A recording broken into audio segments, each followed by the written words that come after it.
Mientras tanto, la Ciudad de México está lista ya para recibir a los migrantes que regresan a pasar esta temporada con sus familiares. Saray Mariscal nos tiene los detalles.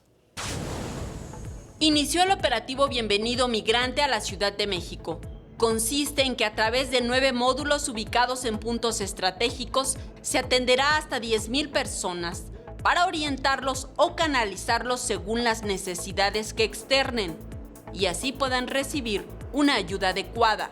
En la Constitución Política de la Ciudad de México se ha declarado esta ciudad como ciudad santuario, un lugar donde son todos y todas bienvenidas y de manera específica todas las personas de origen mexicano, trabajadores, migrantes y sus familias en retorno al territorio nacional y en donde se vela por el respeto de sus derechos humanos. Ahí estuvo presente Elsa de la Cruz, una mujer que se vio obligada a regresar con su familia de Estados Unidos a México luego de la deportación de su esposo en este 2018.